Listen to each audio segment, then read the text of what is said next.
Zorzella, conta pra gente como é que é viver em Singapura. Cara, é muito louco, né? Eu não imaginei que eu vinha morar aqui, né? Minha mulher veio para cá, expatriada, né? A partir de um processo, a gente, obviamente, a gente queria morar no exterior, queria ter essa experiência, enfim, planejamos, tinha uma lista de cidades, lista de países que a gente queria morar. Obviamente, não tinha Singapura, né? Foi casual, né? Acho que ela foi convidada e acabou participando de um processo longo e tal. Eu confesso que tive algumas mixed feelings, assim, tipo, puta, será mesmo? Será que vai dar? Será que, né?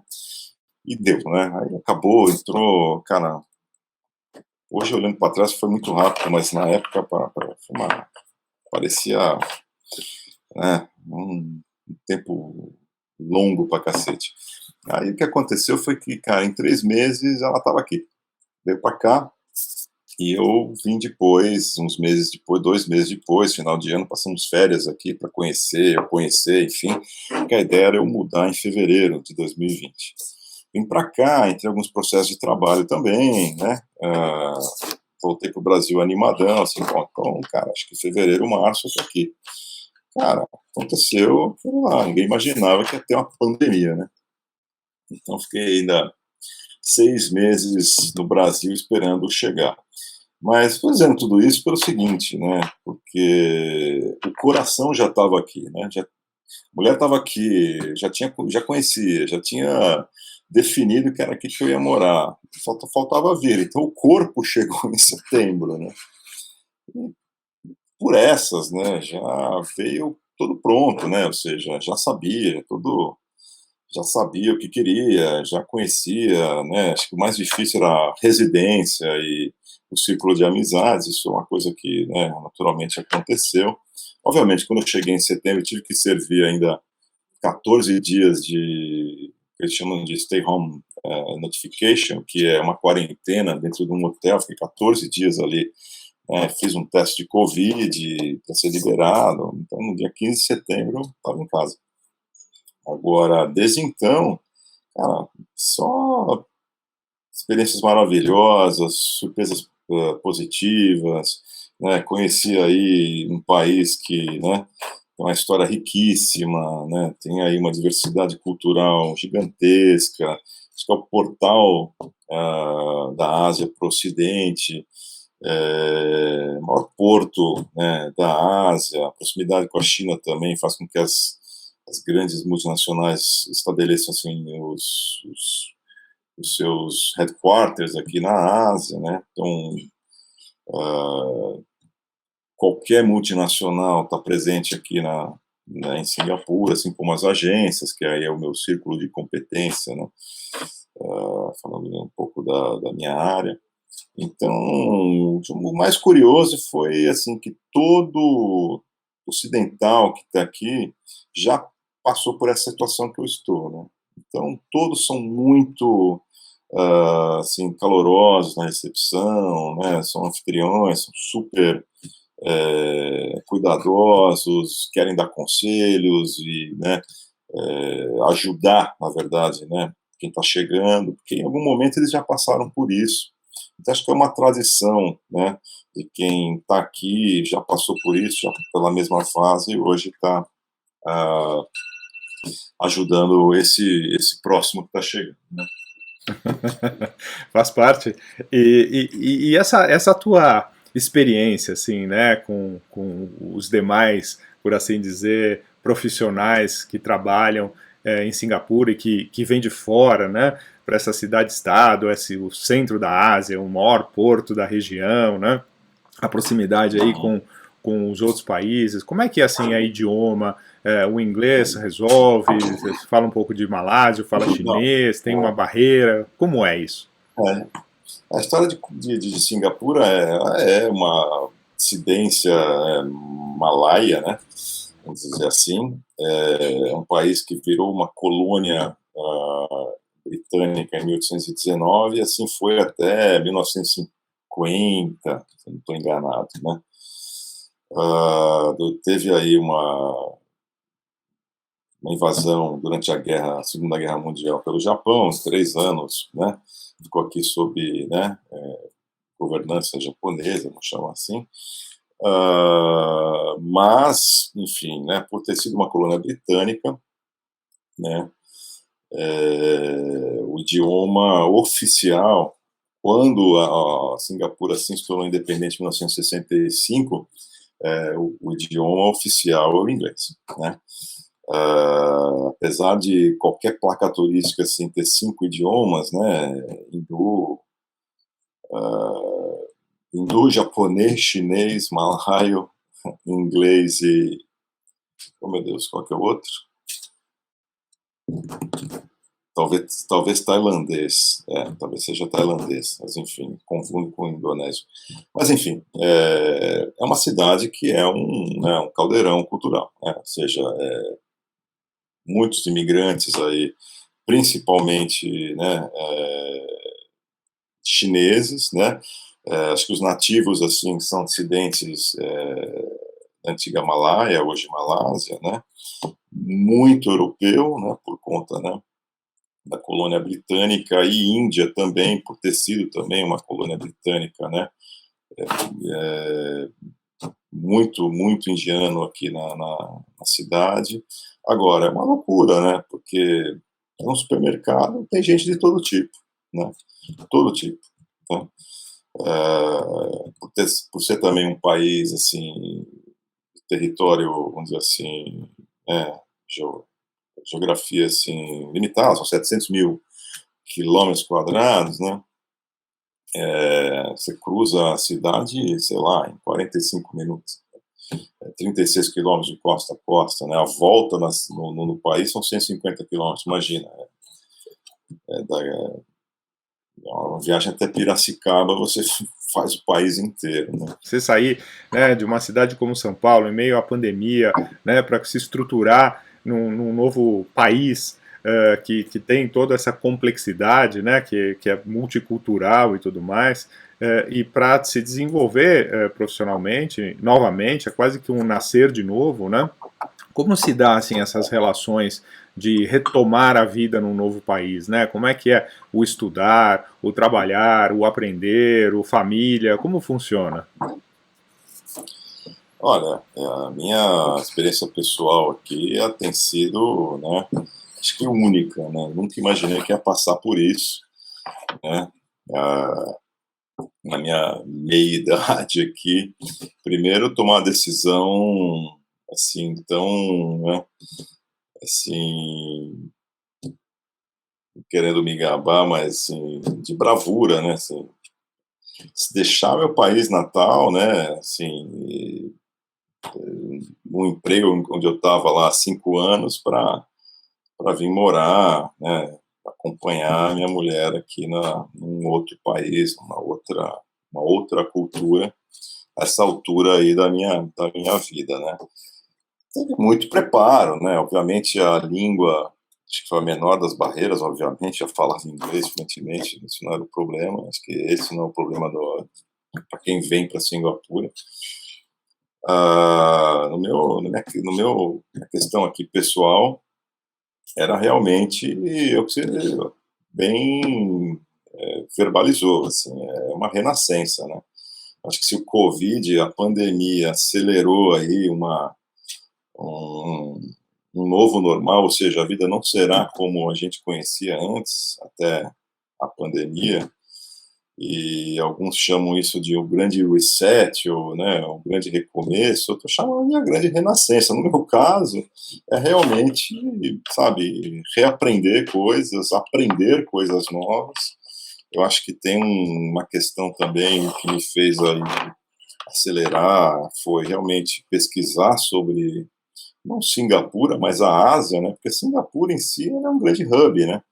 Países como, vamos dizer assim, Panamá ou a cidade de Miami está para a Latinoamérica, Singapura é o que está para a Ásia, né? É um grande portal aí, né? Um grande centro aí econômico, enfim, mas, né? Não tem produção local, né? Tudo que você compra no supermercado é tudo importado, né? Desde a carne que você compra Sadia, Seara, né? O Brasil é um café que não é daqui, nada, 99,9% do que você compra que os commodities, né, são importados, né? Por isso, né, tem aí um custo de vida acima da média, talvez seja um dos países mais caros do mundo, acho que é atrás de, sei lá, Japão, né, Tóquio, no caso, e Oslo, na Noruega. Mas, enfim, por conta disso, né, aberta para o mundo, né? Como eu disse, a diversidade não só cultural, mas e por conta disso do idioma, né, faz com que você, com que eu, né, tive que eu, né, aprender muita coisa. Então, estudar não só a geopolítica, mas ampliar todo esse meu círculo de competência e do mercado, né. Um mercado também que, digamos, né,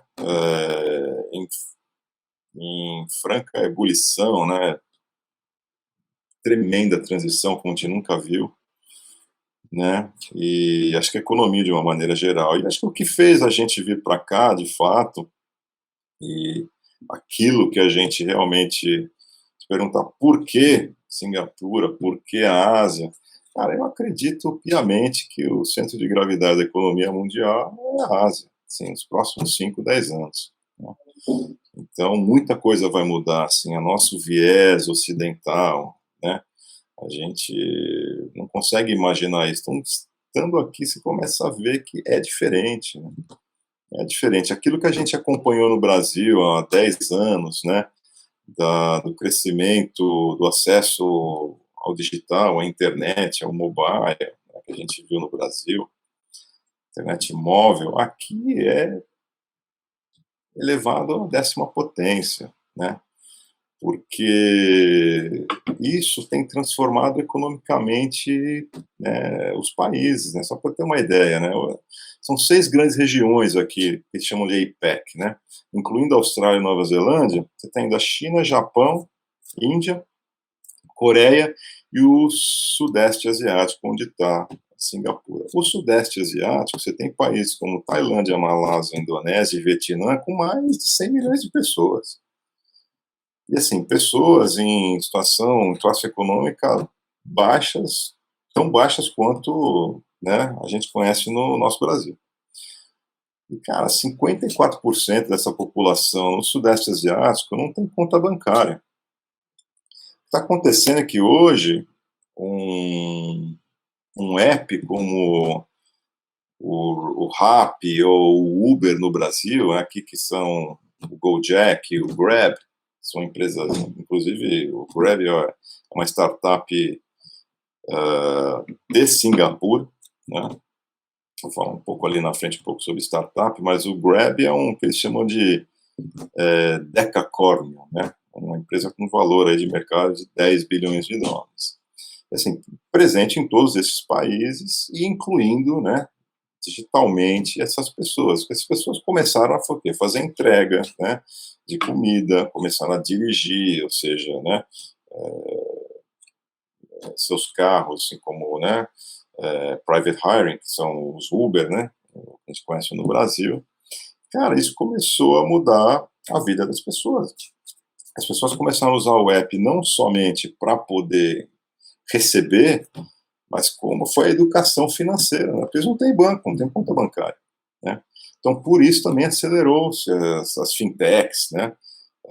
Então, mas hoje os apps, os Grabs, os Gojeks, os Ubers, né, como a gente conhece, são os grandes ecossistemas dessa população. Então, porque ali o cara recebe, paga, né, faz pagamento, tem entretenimento, porque os Grab, os apps também têm acesso a gaming, né, a vídeo, né, acesso a toda o entretenimento, enfim.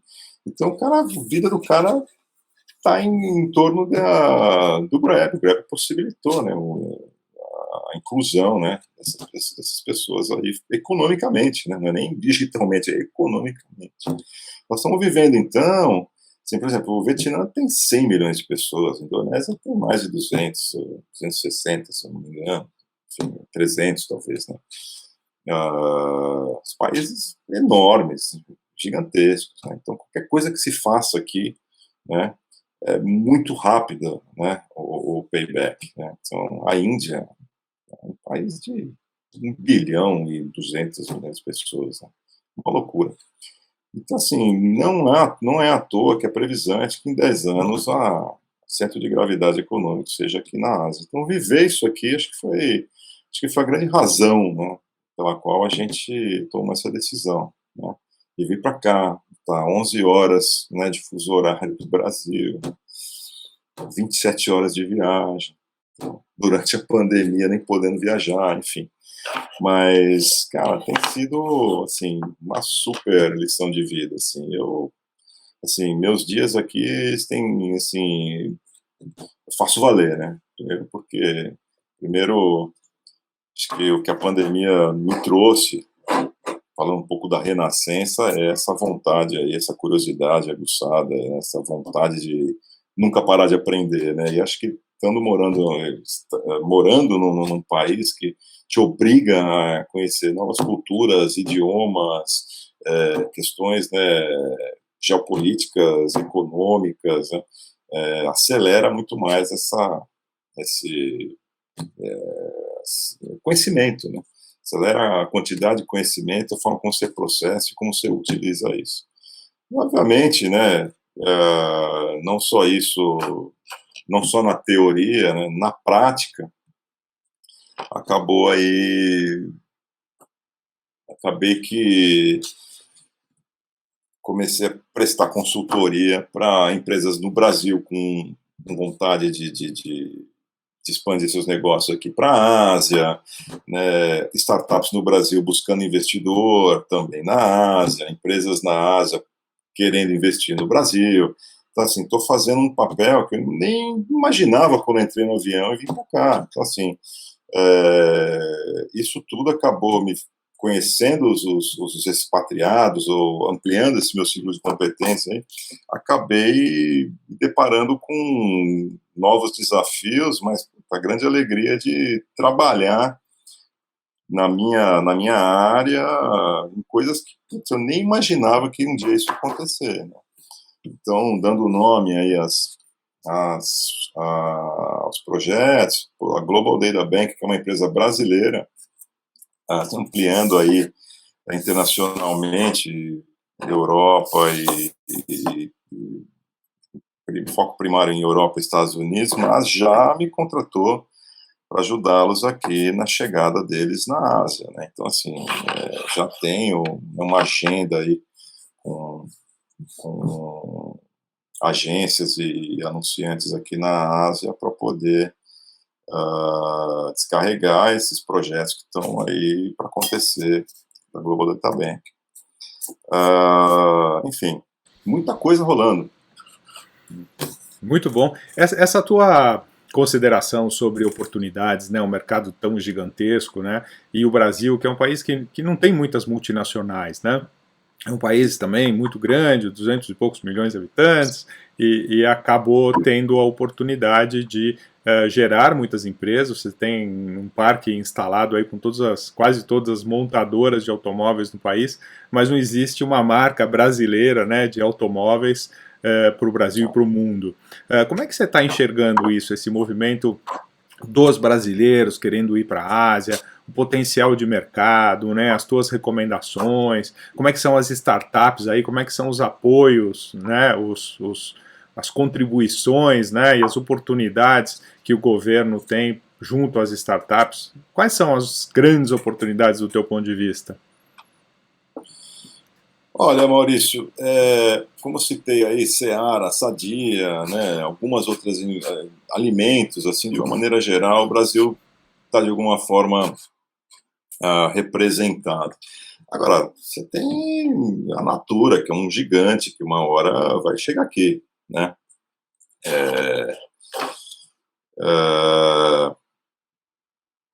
Para ser bem sincero, Singapura nasceu com esse plano, né, de se abrir para o mundo, de atrair investimento desde 1965, né, é isso, né, o capital que está aqui, o capital estrangeiro, ele é predominante, né, então nada mais natural de que quando a gente tem aí um foco maior da economia acontecendo no digital, o próprio governo se antecipe, né, criando incentivos para atrair negócios a partir de tecnologia, empresas de tecnologia, enfim, né. Hoje você tem aí um site, eu não vou chamar de site, mas de uma pasta, né, de uma iniciativa do governo, a qual, né, tem todo o tutorial para você abrir uma empresa aqui, né. Então, assim, hoje são 3.757 startups, eu acabei de ler isso aqui no próprio site, na startup.gov.sg, o Startup Guide, enfim, depois eu mando o link para você. Mas, enfim, né, o incentivo é total do governo, assim, interesse total de que as coisas aconteçam a partir de Singapura, né. Então, dando exemplos claros, você tem a Lazada, que talvez seja o maior e-commerce, né, é nativo de Singapura. Hoje o Alibaba é sócio majoritário, mas é a maior empresa de e-commerce de Singapura, presente em todo o Sudeste Asiático. Shopee, que já está no Brasil e já elegeu o país como uma prioridade, também é de Singapura, marketplace, né? Está indo para o Brasil brigar com o Mercado Livre. Ah, agora, se você quiser empreender em Singapura, você tem total, primeiro, o ecossistema é favorável, né? Não é somente incentivo fiscal, mas sim os workplaces, a forma como o assunto startup ele transita aqui no mercado, ele é muito fluido, é muito, né, é muito comum, assim, é muito simples, né, é como se fosse um país criado para como se diz, para hospedar startups, né. Só algumas curiosidades, né, eu falei do Grab, que é um decacorn, agora, não sei se você está familiarizado com os family offices são os escritórios que administram os investimentos pessoais, né. As famílias que têm, né, patrimônios, né, e muito capital, eles abrem escritórios para que essas empresas invistam, né, em negócios, tal. Então aqui o patrimônio o total de capital de family offices em Singapura é de 20 bilhões. Acho que a maior notícia que a mais nova notícia, na verdade, do último mês é que o Sergey Brin abriu seu próprio office, né, que vai gerar e vai gerenciar o seu capital. São as empresas, são os advisors que vão dizer: olha, vai investir aqui nesse negócio aqui em Singapura. Não à toa, né, o próximo evento de Fórum Econômico Nacional, Mundial, perdão, vai acontecer aqui em Singapura, né, de Davos para Singapura. Acontece em agosto, está previsto para maio, mas acho que passou para agosto. Então, assim, é um país que está vivendo um grande momento aí, nesse sentido, né?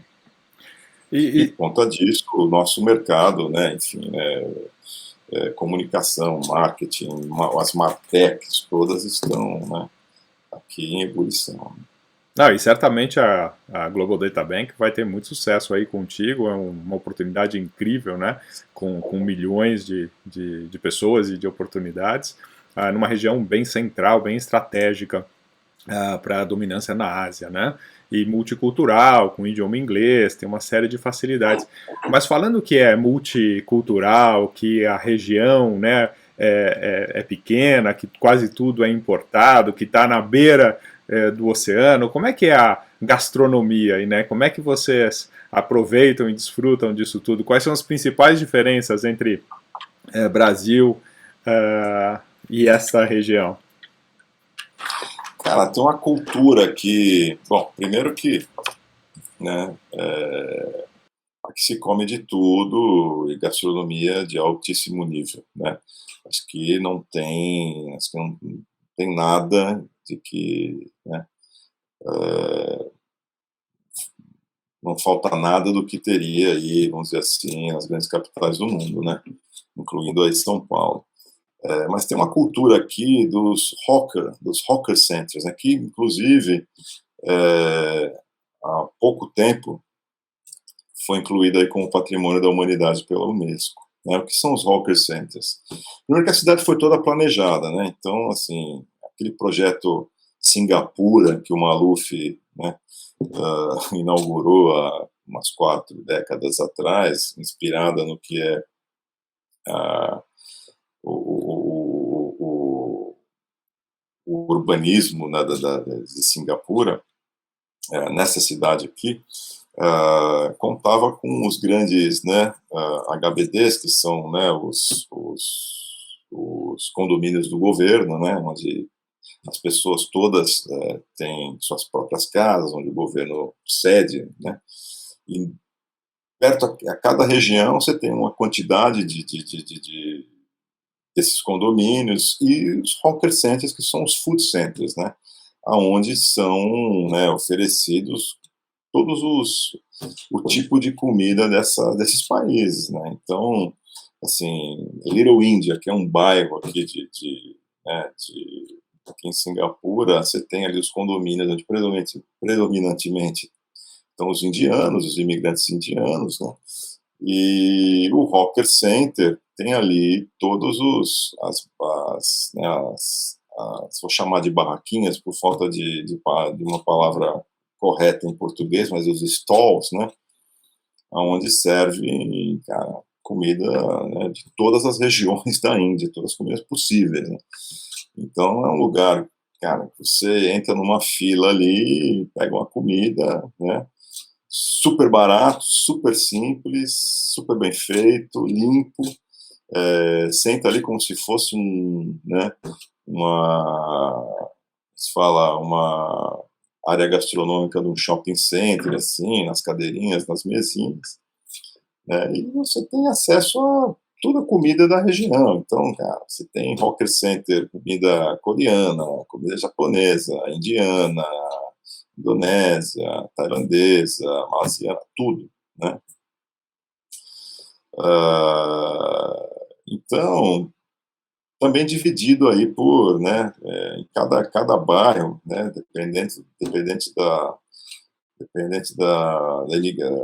da imigração, né, do imigrante predominante ali, você tem ali esse hawker center, né? Agora, putz, tem hawker center, tem stall, né, tem barracas, vamos chamar assim, e Michelin, né? Então, né, você vai lá provar o chicken curry, ou chicken rice, perdão, que é o prato, né, principal aqui de Singapura, Michelin. Então, é também uma experiência assim, antropológica, né? Porque não é somente sobre comer o que comer, né? Mas realmente entender cultura a partir de comida, né? Sem dúvida, e cultura aí não falta, né? E é Não falta. Realmente é uma surpresa a cada dia, assim, é impressionante. muito bom. E vivendo assim em Singapura, como é que é a arquitetura, né, os prédios, aquela cena toda que a gente vê em muitos filmes, né? Você teve a oportunidade já em meio à pandemia de desfrutar um pouco isso, respirar um pouco isso? Como é que é também a possibilidade, né, como você veio foi alguns anos antes aí para Singapura como turista, né? Como é que é um entorno todo? Olha, tem uma questão aí que eu não comentei, que é bem interessante, que assim, a gente está vivendo uma pandemia gourmet, pegando o gancho aí da gastronomia, a pandemia que é gourmet, né? Primeiro que assim, são 5.400.000 habitantes, foram só 60 mil infectados e só 29 mortes. Então, assim, o controle aqui é severo, assim, super rigoroso. Não é à toa, como eu exemplifiquei, fiquei 14 dias numa quarentena. Qualquer pessoa que estiver para entrar no país vai passar por essa situação de quarentena. Então, o controle é super rígido.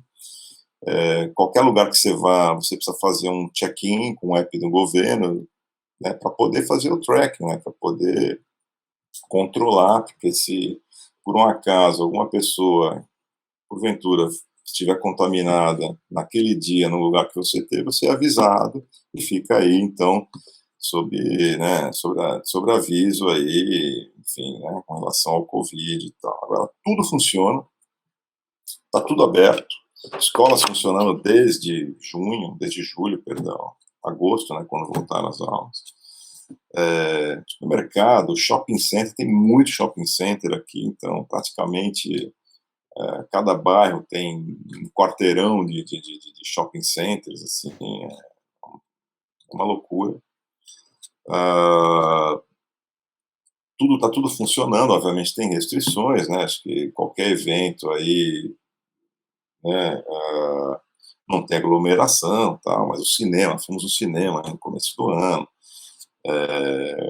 parques todos funcionando, como de supermercados, agora restrito o social gathering, que eles chamam, restrito a 8 pessoas. Então, assim, fazer um evento em casa, além dos moradores da casa, pode receber 8 convidados, né? Então, nós estamos na fase amarela da pandemia.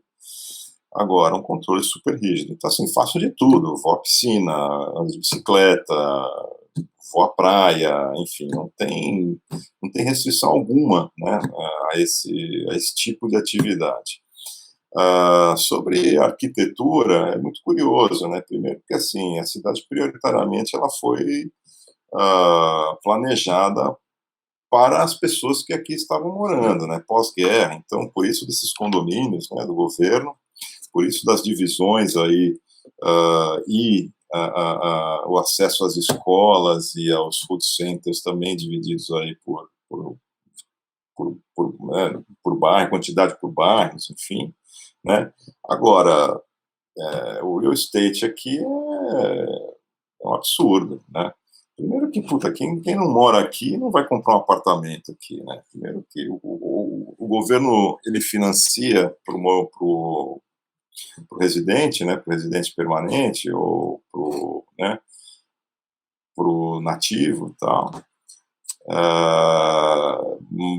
e o valor do apartamento ou da casa aqui é um absurdo, né? Então, assim, não é uma forma de investimento de patrimônio para quem é nativo. Quem mora fora, quem está aqui de passagem, não é o caso investir nisso. Agora, a arquitetura é muito curioso, né? Primeiro porque, assim, tem algumas...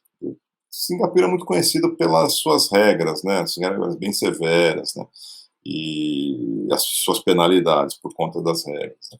Agora, por exemplo, se você não tem carro, se você tem um carro aqui com mais de 10 anos, você é obrigado a aposentar esse carro e descartar. O governo vai descartar esse carro para você e vai te facilitar comprar um carro novo. Então, não existe carro velho na rua. Real estate, não existe condomínios, prédios assim, né, dos quais a gente conhece, como a gente conhece aí no Brasil, com mais de 40 anos. A partir assim sei lá, com data de construção menos de 1989, eles já estão demolindo e já estão subindo um novo, né? Então, todos aqui com suas facilidades, assim, né, de lazer e próximos né, a toda a questão aí de escolas, né, né, as atividades, como eu disse, os hawker centers, food centers, tá? A gente mora aqui num bairro praticamente nobre, onde tem a Orchard, que é uma avenida bastante conhecida aí, principalmente quem assistiu Crazy Rich Asians aí, saber, mas putz, tem mais Chanel na Orchard do que toda Manhattan, né? Então, assim, com fila. Então, é um absurdo, assim, a, a relação que os asiáticos, principalmente os moradores aqui de Singapura, têm com a moda e com as marcas de luxo, né? Não é raro a gente ver lojas de segunda mão vendendo Gucci, né? Louis Vuitton, né? Porque a perecibilidade desse produto é altíssima. Então, assim, quando entrou na fase laranja, da vermelha para laranja em junho, acho que a minha mulher me mandou uma foto na época, eu estava no Brasil, falou assim, olha aqui a fila da Gucci, né? Assim, a fila é enorme, só para entrar na Gucci, né? Então, é muito curioso, porque tudo aqui também é tudo magnâmico, né? Ou seja, a gente conhece lá, a gente vê o Marina Bay Sands, que é aquele prédio onde tem a piscina infinita.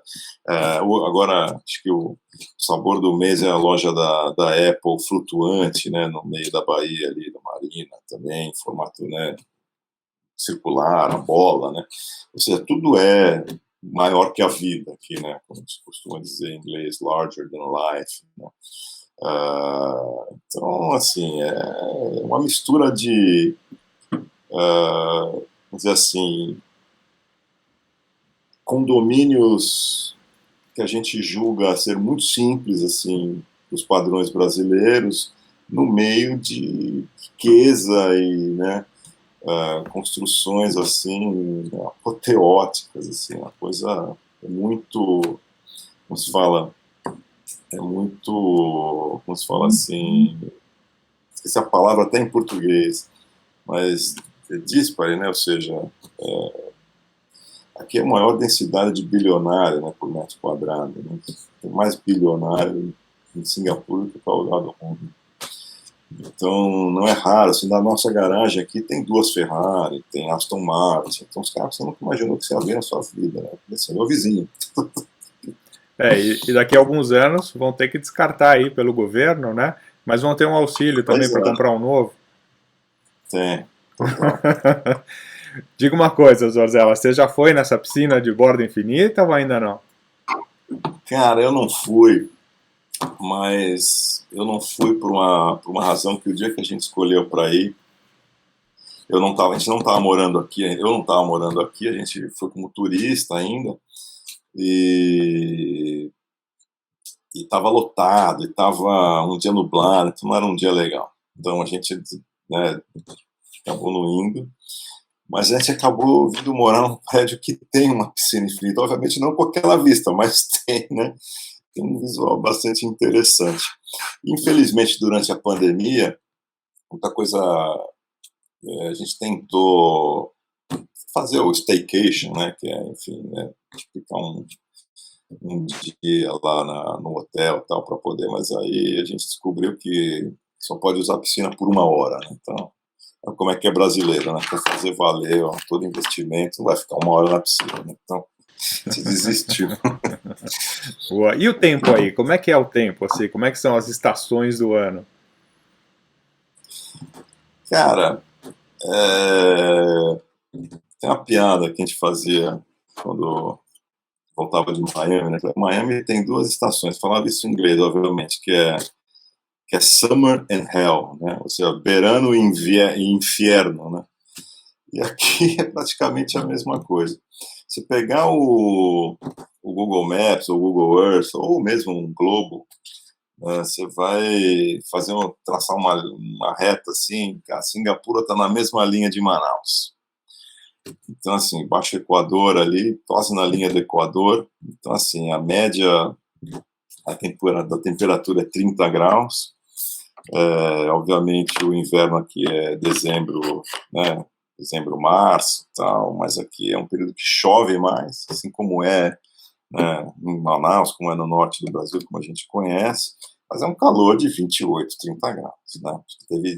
Teve dias aqui que fez 24. Esse ano, inclusive, esse ano só está na capa do jornal, assim, bateu 22 graus, imagina.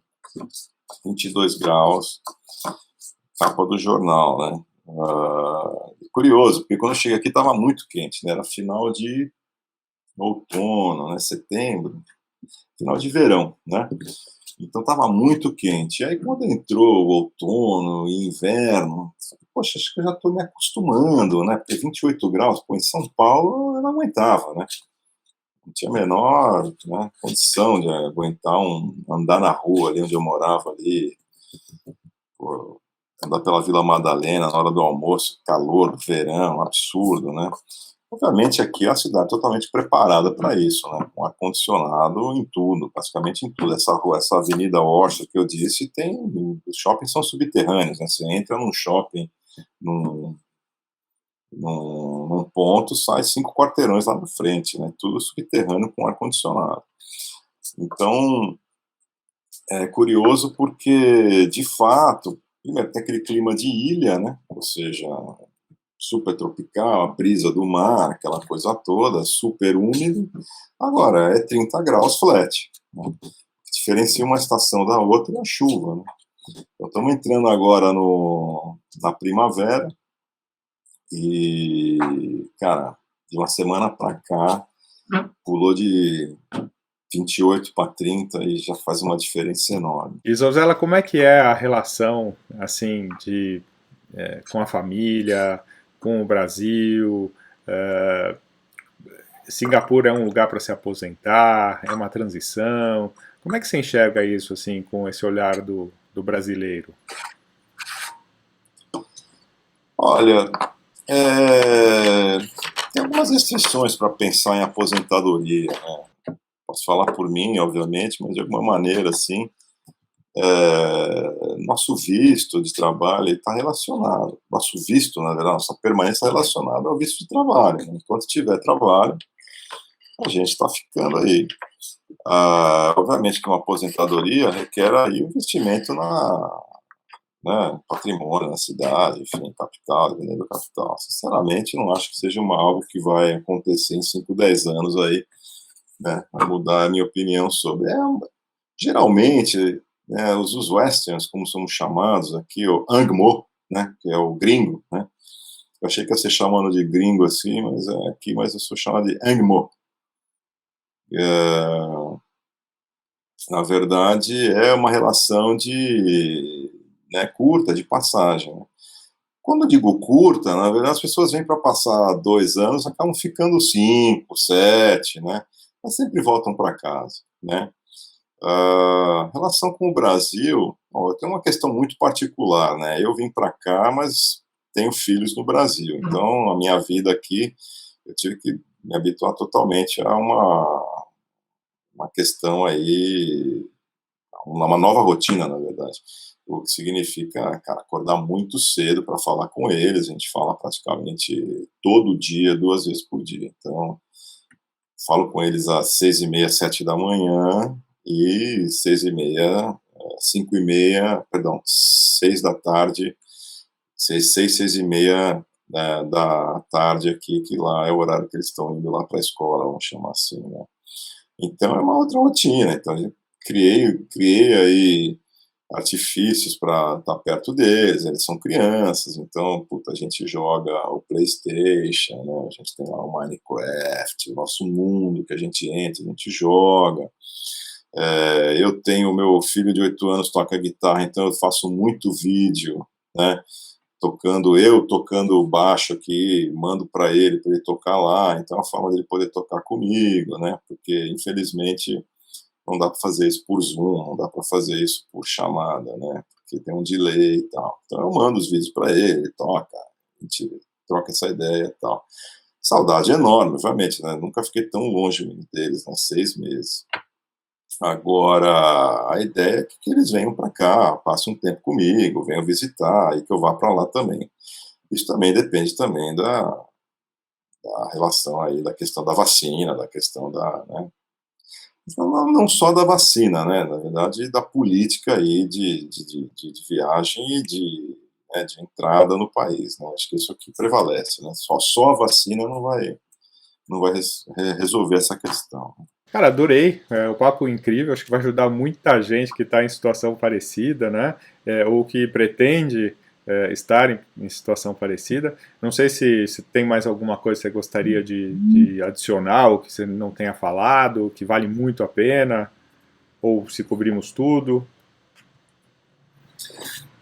Na verdade, acho que tem uma coisa que eu gostaria muito de dizer, que assim, a expectativa era de vir para um país e poder viajar, né, ou seja, estar perto de outros países, né? Então, assim, o Japão está 8 horas daqui, a Austrália também, a Indonésia você chega de barco, né? Em 1 hora você está na Indonésia, em 1 hora você está na Tailândia, né? Nas Phi Island, né? Ou seja, é tudo muito perto. Infelizmente, por conta da pandemia, isso não está acontecendo. Eu espero que aconteça, que a gente volte, né, a ter de alguma forma aí essa possibilidade de, né, viajar e conhecer, aí de fato conhecer realmente as culturas, o país em loco, né. A gente teve oportunidade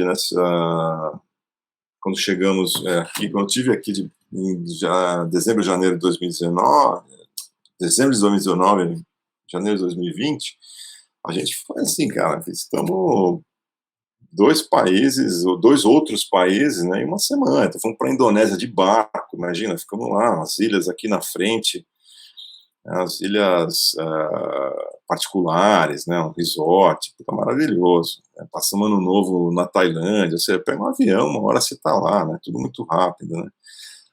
As pessoas que eu conheci aqui dizem: "Cara, precisa conhecer o Vietnã", eu nunca imaginei que um dia ir para o Vietnã, né. Então, assim, estou nessa super expectativa. Então, assim, eu espero que esse novo normal aí, cara, nos dê essa possibilidade novamente aí de poder viajar. Bom, é isso aí. Que venha um novo normal, né? E que venha rápido.